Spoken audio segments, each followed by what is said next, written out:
first question right out of the gate. What is it that draws you to this sport like nothing else does? It's incredibly exciting, and it's very fast-paced. It's very adrenaline. It's just heart pounding the entire time because you have the audience behind you. You have your friends who are also competitors, Right. screaming at you from the stands or from the players area. It's just nonstop noise and nonstop power, and I think that's a huge reason why I love it so much. Now, most players, when they catch a good one, you know, they bend down and pick up the tee while the ball's in flight because it looks cool. Right. But when you get one, I get that. Where does that come from? Is that the adrenaline? It's the adrenaline, and the thing with the long drive hitting is that we actually can't really like lean down to pick up tees very often because the tees just go flying. The tees are gone. Like we have to bring enough tees to match the amount of balls we're allowed to hit, which in the past has been 8 balls in 3 minutes, and they've changed it to 6 balls. So the next season we'll be hitting 6. But yeah, anytime any player or hitter hits a really good ball and they just know it, you can't help but scream, shout, and just get really hyped because you know you have a chance to move forward or win or any of that. Let's turn back the clock a little bit. If I came up to you after a match where you've just crushed somebody on the tennis course, I say, you know what, Marty, one day you're going to be a long-distance driving pro, what would you have said? I would have said, I don't think that's a sport.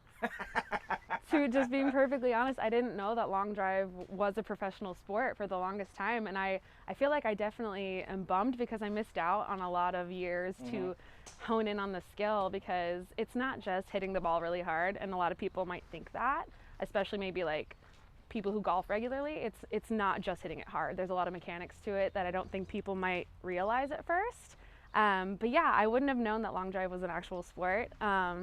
And I wish that I had known about it a lot longer ago. And I'm just really excited, and I just love it. I fell fully in love with the sport. So I'm really glad that I did accidentally find it. Whether it's tennis or golf, have you had that God-given ability to just hit it far and hit it hard all your life? God-given is perfectly accurate, yes. My dad was always my coach growing up with tennis. And I have 2 older sisters. He also coached in tennis, and then he kind of thought I might be a decent golfer. So he took me out on the golf course, on the range, and golf became my kind of second sport, sort of, only me. And I had a one-handed backhand in tennis as well as my one-handed forehand. So I just had a lot of power to give, and it did translate to the golf course. I would hit it a lot farther than most people, not everybody, but most. And then just finding out about long drive was a perfect transition after that. How has your life changed since becoming a pro long distance driver? It's been unreal. I've met so many people and friends that I never would have met otherwise. I've had some awesome experiences, and it never would have been without long drive. So I'm incredibly grateful, and I just love it so much. Let's talk about your ability to hit the ball far. Correct me if I'm wrong. 369 yards? That's your long? Yeah. Wow. Yeah, that was my longest ball in competition. When you hit it, were you like, holy expletive? Yeah. That thing was gone. Yeah, it was one of my first competitions ever. So I was just like, I did that. I was I was very surprised but very hyped because I was like, wow, like I can compete with some of the best women long drivers in the world. So it was very eye-opening and just lit the fire even more so that I was like, I want to do this. I can do this. I'm going to continue to do it until I get to where I want to be in the sport and then some. So I've been watching these highlights, and I'm seeing this Australian Phyllis Meddy. Yeah, Phyllis Meddy and there's a Chloe Garner. Phyllis Meddy and Chloe Garner. How do you go and get them? It's going to take a lot of work. They're animals. All the women on the women's long drive tour are incredible people and incredible athletes. And then those are two of our farthest hitters, strongest competitors, and it's going to take a lot to catch up to them. It's maybe a slower process for some people, but including myself, but I'll take whatever kind of progress I can get, and working really hard off season to try and catch up, because these girls, these women are not to be taken lightly. But you're young, you're strong, you got abs of steel. And what do they have that you don't have yet? I guess it's different, because like I said before, long drive is a lot more technical than I think people might think initially, and they just might have some technical things that I just don't have nailed yet. And long drivers, men and women, come in all shapes and sizes. So Phyllis is taller than me, Chloe I think is a little shorter than me, but they have two completely different builds, and I have my own completely different build. So it's just a matter of finding what technically works and physically works for all of our different body types and physiques, everything like that. So I'm figuring it out. Here's a riding down the road question. Have you had those moments where you've shown up to a driving range and maybe you're next to some 6'2" strapping guy? Oh, grab club, I hit ball, I hit it, go far, and then bam, you outdrive him, and he looks at you like, who is that? Yeah. That's happened? Oh yeah. If I had a nickel, right? No, I definitely, like, I'm not a man. I can't hit it farther than every man that I meet or hit against or anything. But majority of the time, I give them a run for their money, if anything. But when I work at my charity events, you'll get the one occasional macho man coming up to me like, okay, let's go, you and me, long drive contest. I'm like, okay, tee it up. He will hit a good ball, and I'm like, oh great, pressure's on.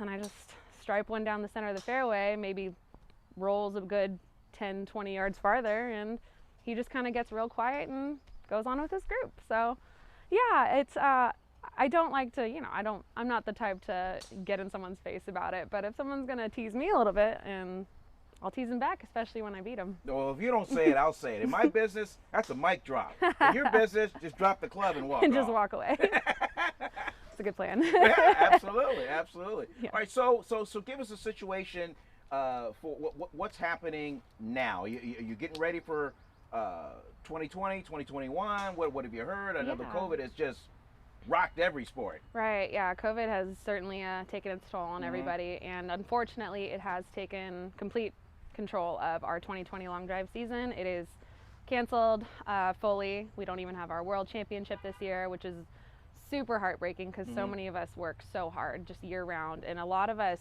90% of us if not more, have normal day jobs as well as training on the side for long drive. So just knowing that it's not going to happen is really, it's upsetting to pretty much all of us, I would say. So the plan right now is to just train for 2021. Hopefully the sport picks up where it left off. We don't know, it's all kind of up in the air right now, but we're hopeful, and just, I know most of us are still training for it, because there's a few of us like myself who do work for charity long drive events who need to keep our skills going, basically. And there's going to be other little smaller long drive events maybe throughout the year, not through World Long Drive, but I just think it's better to be prepared and just keep it up and keep the progress going. What is your day job? My day job, so, well, right now COVID again, it's taken over everything, but I am a bookkeeper. Okay. A big restaurant in town, and I also do some training there and serving, that kind of thing. But on top of that, I work for Charity Golf International. I am a professional long driver. I also work freelance doing charity events on my own once in a while. So yeah, I show up as the pro and I help raise money for various charities, nonprofits, and that people just like to donate money and they get to see me hit a long ball, or I join their scramble team, that kind of thing. So it's really fun. Basically, bookkeeper by day, and you just crush them the rest of the time. Pretty much. Something like that. Okay, well, fair enough. Fair enough. For the folks at home that may think that, well, just how hard can it be? I just drive up in the car and just get out, grab a club, and I just hit it 300 yards. Not that simple. But give the folks at home the sense of your workout routine, your schedule, how often you, I guess for muscle memory alone, keep at it. Right. Well, the gym is incredibly important. It's a lot of people always ask me, where do you get your power? legs and core. That's the base. So you get your power from the ground up. You got to use your legs. You got to use your whole body. I am in the gym 6 to 7 days a week, or working out because gyms are closed right now. But I work out 6 to 7 days a week, and I practice now probably about 3 days a week on the range. I practiced a lot more in the past, but my coach, Mitch Dobbin, he is also a competitor. He told me, stop, that's too much, because people don't realize we're pretty much hitting every golf ball almost as hard as we can every time, in theory, just to get the feel of our speeds, where we're at, and it's different every single day. So yeah, I practice maybe about 3 days a week, give or take. If I have a really terrible day, I'll maybe come out one more just to fix that.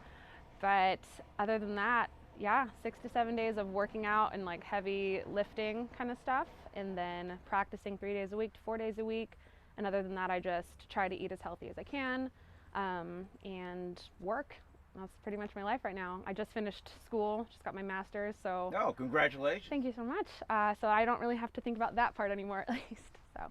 Well, you got the master's, you got the rock on the left hand. You're good to go. Yeah. Hey, when you're hitting, at impact, are you a silent assassin, or are you Monica Seles, Maria Sharapova grunt on impact? That's funny. I was actually named after Monica Seles. But it just depends, honestly. Like, if I really feel like I hit a good ball, yeah, I'll probably let out like a tennis grunt, something. Yeah. Or if like you feed off the crowd too. So if I hit a ball and I don't necessarily like, it might have felt good, but I don't know, you can go off the people watching behind you, because they'll just let out like hoots and hollers, and it's like you feed off that and you're like, yeah, you get a little hyped up and stuff. So yeah, I definitely am not quiet if I don't have to be. Okay.